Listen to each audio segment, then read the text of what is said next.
Let's talk about that moment. You know the one. It's late at night, you're standing in front of the bathroom mirror, there are lotions, serums, a whole routine of careful steps.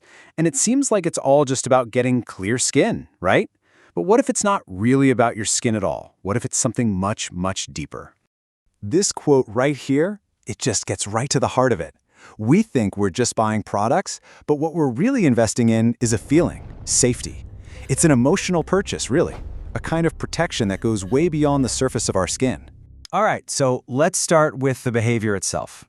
Let's actually look at a scene that might feel, well, pretty familiar to a lot of us. Okay, picture this. It's late, that bathroom light is a little too harsh, and you're not just, slapping on some products. You are conducting a full-on investigation. You're leaning in super close, looking for any tiny little change in your skin that nobody else in the world would ever notice. It feels almost clinical, totally focused, and somehow incredibly important. So that really is the big question, isn't it?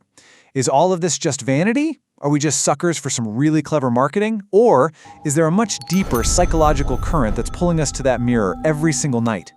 To answer that, we actually have to look inside. We got to shift our focus from the bathroom mirror to the brain, because what looks like a simple habit on the outside is really being driven by this powerful internal system. I want you to think of your brain as this super sensitive threat detection machine.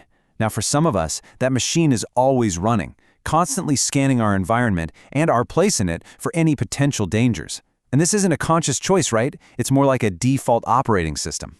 This whole process actually has a name. It's called metacognition. It's basically that little voice in your head that's always on, analyzing your own thoughts and constantly worrying about how you're coming across to other people.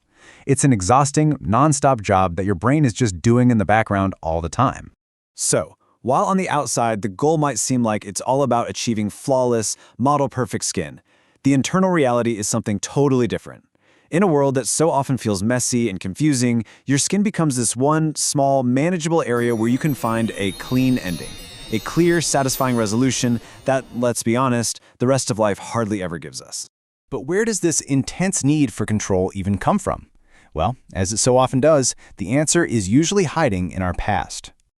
For a lot of people, this all starts in an environment where not knowing what was coming next felt genuinely dangerous. You learned really early on to be on high alert, to always try to anticipate the next move, just to protect yourself.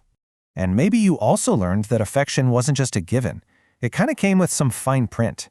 It was something you had to earn through your behavior, by always being the good one or the capable one, who never caused any trouble.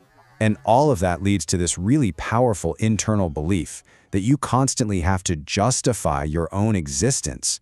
You're not just allowed to be here. You feel like you have to prove you deserve to be here. So all those lessons from way back when, they get channeled directly into the present.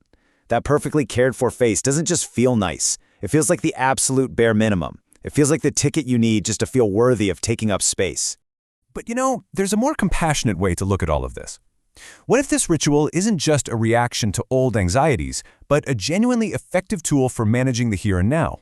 The ritual becomes this incredible form of self-regulation. Think about it. The specific touch in the smell of the products, the quiet solitude, the total focus on a simple task. It all works together to create this predictable, safe little bubble. It's a way to finally calm a nervous system that's been on high alert all day long. This is such a powerful shift. I mean, all day long, you're out there performing connection. You're constantly managing the needs and perceptions of other people. But in this ritual, for these few minutes, you get to step into chosen solitude. You are the only person whose needs matter. This computer metaphor is just perfect.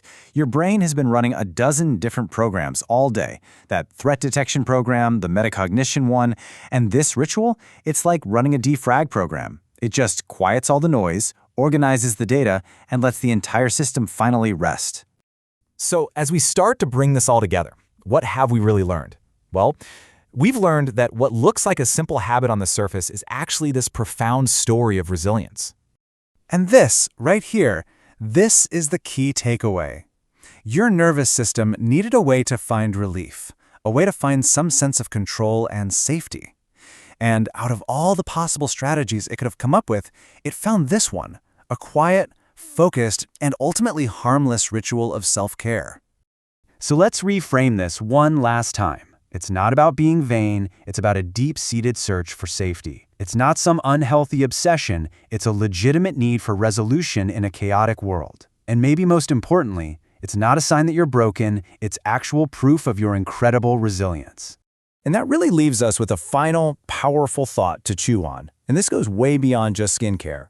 What if we started looking at our most criticized habits not as flaws that need to be fixed, but as clever, creative attempts at healing? What might change if we started to see our resilience instead of our brokenness?